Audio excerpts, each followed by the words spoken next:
بسم اللہ الرحمن الرحیم۔ حضرات گرامی، بات ہے شب گہر بار کی، بات ہے شب قدر و منزلت کی، بات ہے اس رات کی جو فیصلوں کی رات ہے، بات ہے اس رات کی جو بڑی رات ہے۔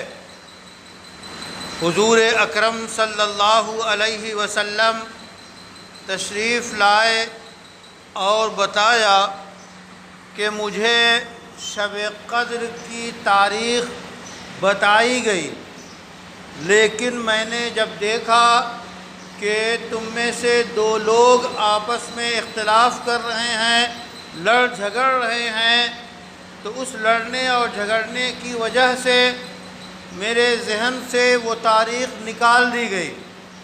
گویا اللہ تعالیٰ نے وہ تاریخ بتائی، پھر لڑنے اور جھگڑنے کی نحوست کی وجہ سے آپ کے ذہن سے وہ تاریخ اللہ نے نکال دی۔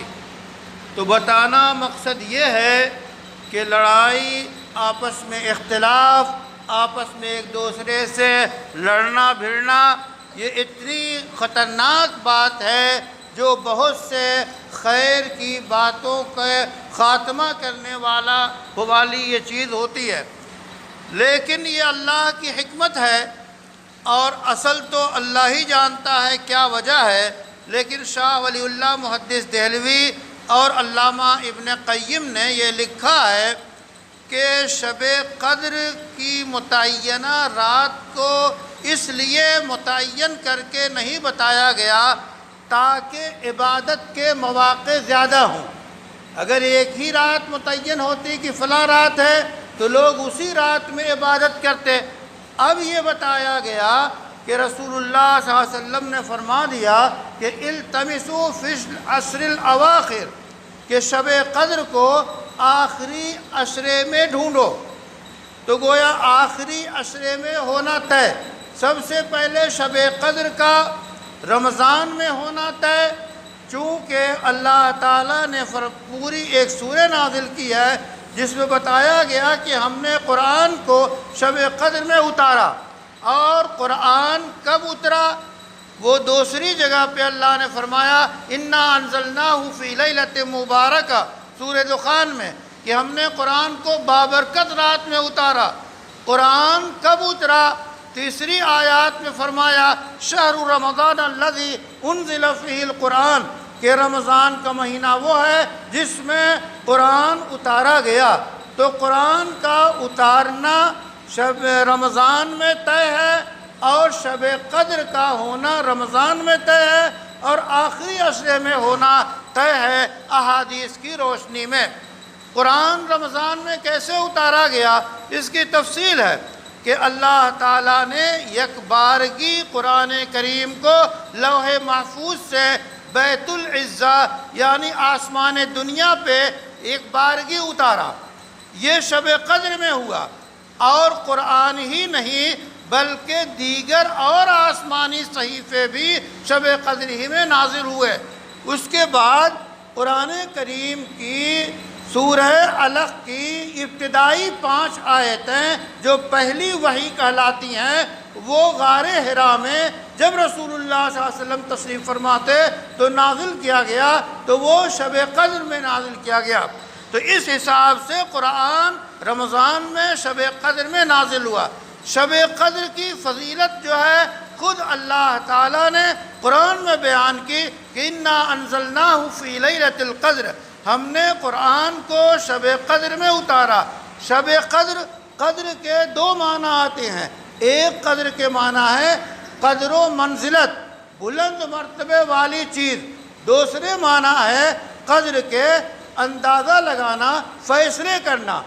شب قدر میں دونوں باتیں پائی جاتی ہیں، یہ عظیم المرتبت ہے، رفیع القدر ہے، اور اسی کے ساتھ ساتھ سارے اہم فیصلے اسی رات میں اللہ کی طرف سے پورے سال کے ہوتے ہیں۔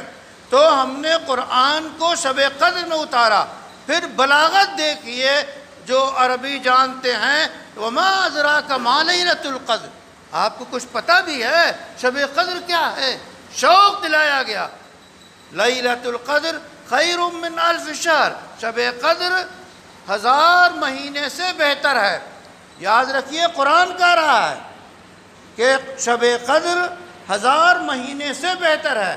تو شب قدر کی پہلی فضیلت کہ اس میں قرآن اتارا گیا، دوسری فضیلت یہ کہ یہ 1000 مہینے سے بہتر ہے۔ مطلب کیا ہے؟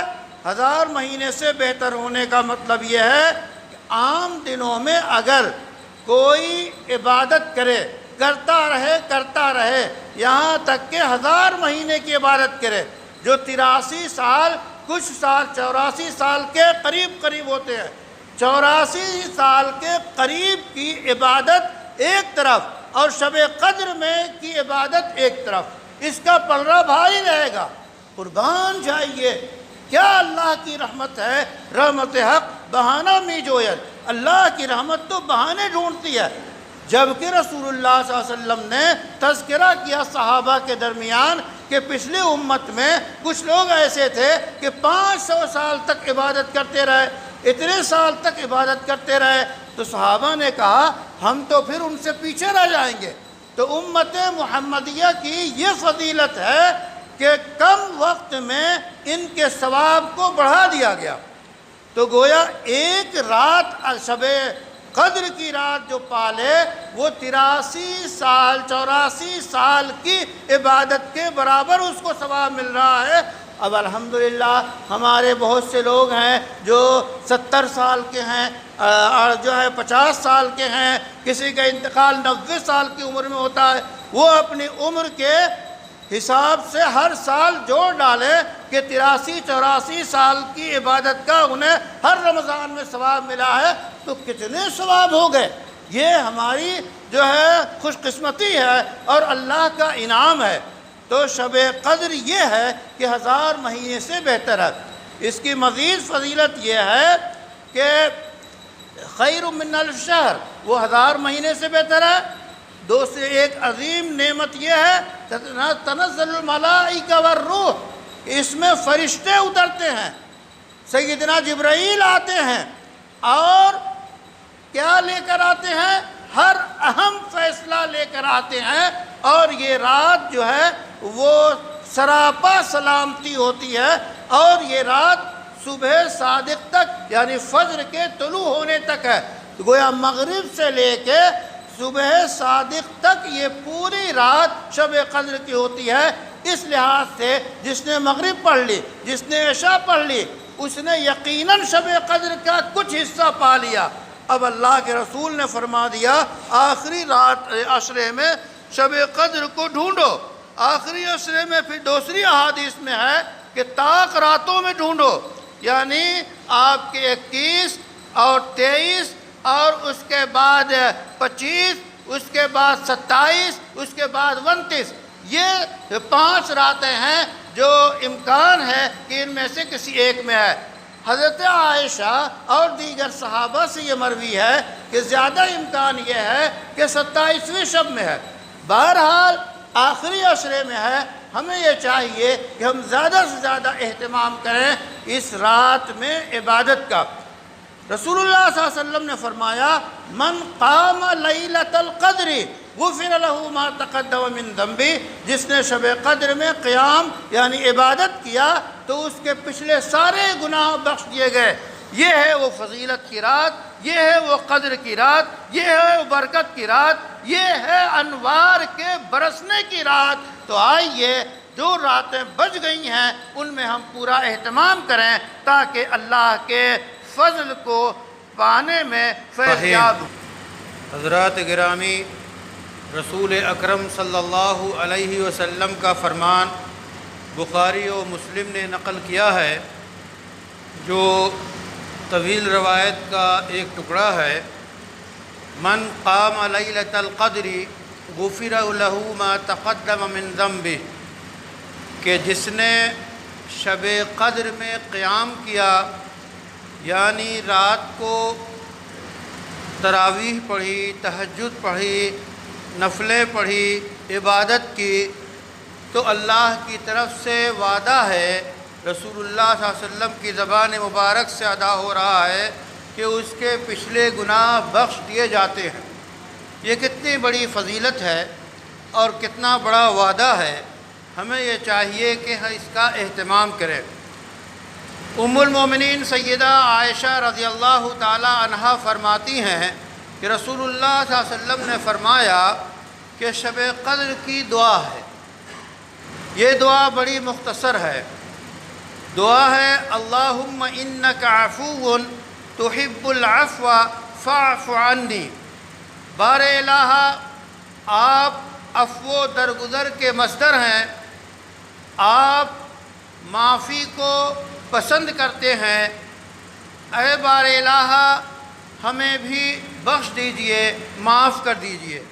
یہ چھوٹی سی دعا ہے، یہ دعا سید الرسل رسول اکرم صلی اللہ علیہ وسلم نے ام المومنین کو سکھایا، اس واسطے ہمیں اس چھوٹی سی دعا جو الفاظ کے حساب سے بہت چھوٹی ہے لیکن اپنے اندر معانی کے سمندر لیے ہوئے ہے، اس کا ہم اہتمام کریں اور اپنا تزکیہ، اپنے کو پاک کریں، اپنی روح کو، اپنے جسم کو رمضان کے اس مہینے میں نورانی راتوں میں ایسی کریں کہ اس لطافت اور بالیدگی سے اعلیٰ کلام قرآن کریم سمجھنا ہمارے لیے آسان ہو جائے اور بہترین نظام ہم خود اپنے اوپر لاگو کریں اور دنیا پہ لاگو کرنے کی کوشش کریں۔